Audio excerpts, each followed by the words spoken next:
Сәлем баршаңызға, парақшама қош келдіңіздер. Парақшама жазылмаған болсаңыздар, жазылып алыңыздар. Біз бүгін парақшамда янтарин гүлінің дозасы жайлы айтамыз. Яғни мен қазір янтарин гүлінің қаншалықты суға араластырып құямыз, гүлдерге қандай пайдасы бар, және суға араластырып шашуға болатын дозасын көрсететін боламын. Видеоның соңына дейін көріңіздер. Яғни гүлдерге не үшін құямыз, не үшін шашамыз, не үшін қажет екені жайлы, дозасы жайлы толық ақпарат беріп өтемін. Яғни гүлдерге янтариннің пайдасы өте зор. Яғни янтарин гүлдердің жақсы өсуіне бірінші өте көмегі зор. Жаңадан жапырақ ашады, жапырақтары сол үшін жасыл болып тұрады. Сосын гүлдердің гүлін ұзақ ұстайды. Және гүлдемей тұрған гүлдеріңіз гүлдейді. Топыраққа да әсері бар. Топырақтың қышқылдығын бәрін реттеп тұрады. Сондықтан гүлдеріңізге пайдалануға ұсынамын. Әсіресе мына орхидея гүлдеріңіз болса, мынау енді драгоценный орхидея, лудузия деген орхидеяның тосқан бір сорты. Сондықтан осы орхидеяға қазір құйып сіздерге көрсетемін. Егер орхидея гүлдеріңіз болса, бір рет сумен, екінші рет янтаринмен суғарсаңыздар болады. Мынау янтариннің артын ашсаңыздар, осы жерде дозасы тұрады. Дозасы бәрі не үшін қолданылатын, бәрі көрсетілген. Оқып алсаңыздар да болады, танысып. Мына жерде байқасаңыздар 10 литрға 15 миллиграмм деп жазылып тұр. Енді барлығын мен қолданатындай дала гүлі емес, огород емес, сондықтан қазір үй гүлдеріне кішкене қолданатын боламын. Мына жерде менде 1,3 литр ыдысым, су құятын ыдысым 1,3 литр. Оған қазір мен 1,5 миллиграмм құйып алам. Колпашогымен де, сыртқы крышкасымен де пайдалансаңыздар болады. Яғни 1 литрға жарты колпачок құйып алып қолдансаңыздар болады. Егер шприцтарыңыз жоқ болса. Қазір ашып жатырмын қақпағын.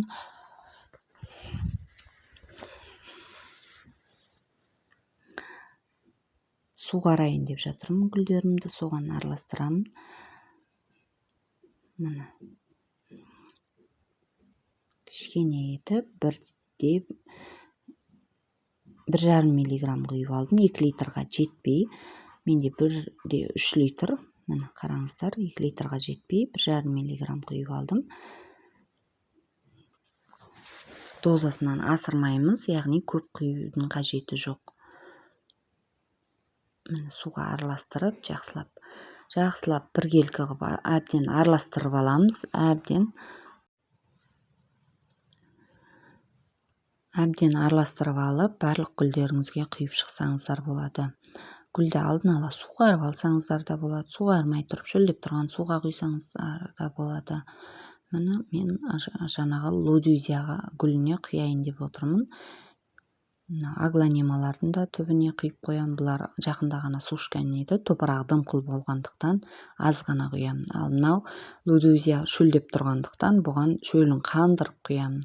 Бірақ бірден лақ еткізіп түгел құя салмаймын. Шетінен жаймен сіңдіріп құямын. Ал енді мен жаңағы гүлдерге шашу жолын көрсетейін.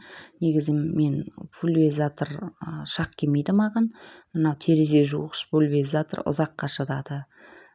Көпке шыдамайды, сынып қала береді, көп қолданатын болғандықтан. Менде мысалға мына пульверизаторым 1 литрға жетпейді. Яғни сіздер 1 литрға 1 миллиграмм қосып пайдалансаңыздар болады. Шашқанға негізі дозасынан қатты көп емес, төмен болғанда дұрыс. Сондықтан 1 литрға 1 миллиграмм пайдалансаңыздар болады. Менкі мынау пульверизаторым 1 литрға жетпейді, 1 миллиграмм пайдаланып жатырмын.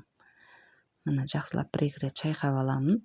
Одан кейін осылай қақпағын жауып, әбден жақсылап шайқап, жаңағы сары түс біркелкі болу үшін жақсылап шайқап барлық гүлдерге пайдалансаңыздар болады.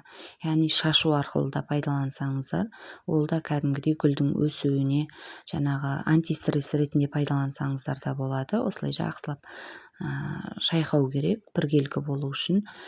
Сосын антистресс ретінде, яғни гүлді пересадка жасайсыздар, пересадкадан кейін жаңағы көбіне стресске түсіп кейбіреулер жапырақ тастап жатады ғой, сондай ретінде пайдалансаңыздар болады.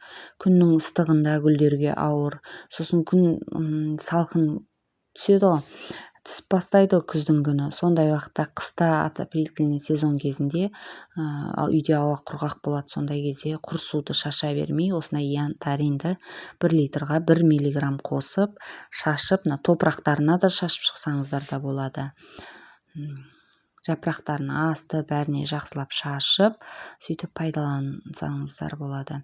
Өте жақсы көмегі бар. Гүлдеріңіз жайқалып өседі. Жаңа гүлдеп тұрған гүлдеріңіз болса, гүлін ұзақ ұстайды. Мен өзім әрқашан қолданып жүрмін. Аптасына 2 рет қолдануға болады негізі, орхидея гүлдеріңіз болса. Ал егер әшейін гүлдер болса, мен айына 1 рет қолданамын. Айына 1 рет қолдансаңыздар жетеді. 1 ыдысын алып қойсаңыздар, осындай көпке жетеді. Айына 1 рет құр суды суғара бермей, осылай суға араластырып шашсаңыздар да, суға араластырып құйсаңыздар да болады. Болмаса 1 рет суғарып, 2-ші рет жақсылап осындай янтарин қосылған сумен су шашып, суғарып тұрсаңыздар да болады.